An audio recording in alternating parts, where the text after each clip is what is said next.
चाहेंगे कि आप आए अपने विचारों को रखें।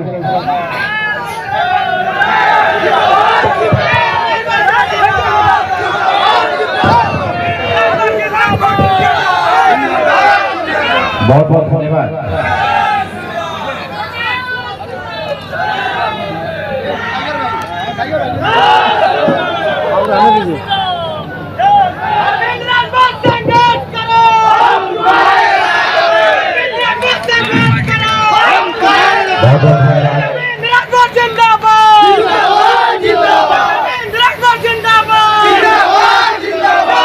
जय श्री राम,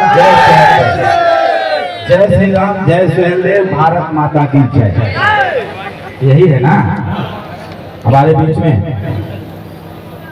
सबसे पहले मैं तो एक जानकारी आप सबको दे दूंगा और हम दिनेश जी से चाहेंगे, दिनेश भाई एक बार पीछे भी घूम लेते हैं, घूम करके सबसे कहता है कि भाई जब यहाँ पर बूथ स्तरीय बैठक है तो मैं उन चेहरों को देखना चाहता हूँ जो चेहरे आने वाले 1 तारीख को इस देश में पुनः तीसरी बार माननीय मोदी जी को प्रधानमंत्री बनाने का संकल्प करें।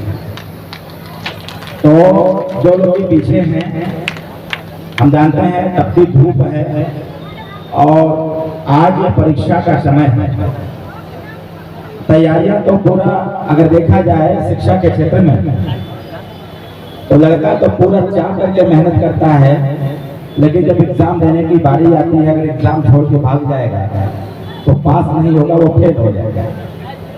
तो पहले मैं एक जानकारी आपको दे दूं कि कल मैं मधुबन विधानसभा में था और लगभग 1:30 बजे रात तक गणेश भैया, मुझे तो खुशी तब हुई कि 1:30 बजे रात को भी लोग बैठ करके मेरा इंतजार कर रहे थे 150-200 की संख्या में कि हमारा प्रत्याशी आएगा। हर कार्यक्रम में 4 घंटा 3.5 घंटा की देरी से हम लोग जा रहे थे, क्योंकि कार्यक्रम जो सुनियोजित कार्यक्रम थे उसमें 2 कार्यक्रम 3 कार्यक्रम जुड़ते चले जा रहे थे।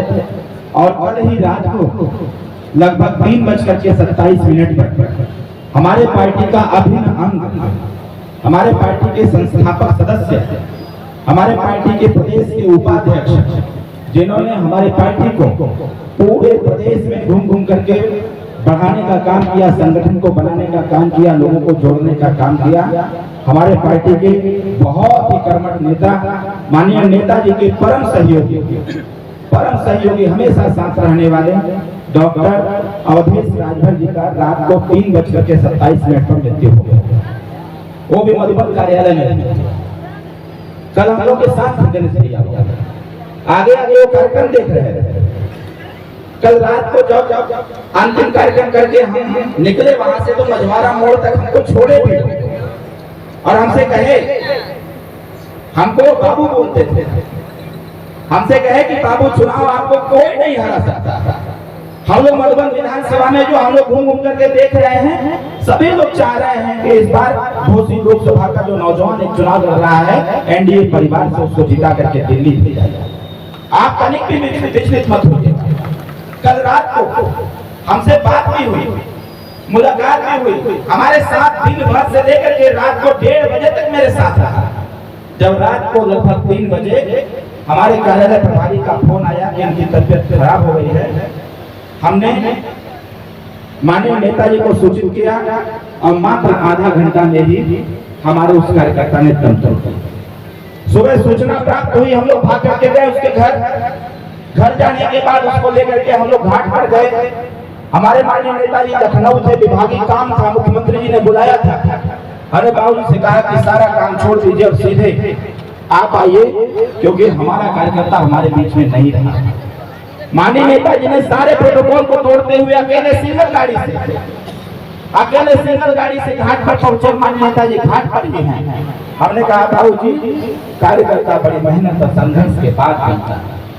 वो कार्यकर्ता जो दल और पार्टी और विचारधारा को आगे बढ़ाने के लिए अपने गांव, अपने परिवार, अपने बच्चे, अपने बीबी को छोड़ करके वो व्यक्ति सालों साल अपने घर से दूर रहता था, उसको एक बार चाहे जहां भेज देते थे हम लोग, वो जाकर के वहां पर पार्टी का विस्तार करता था।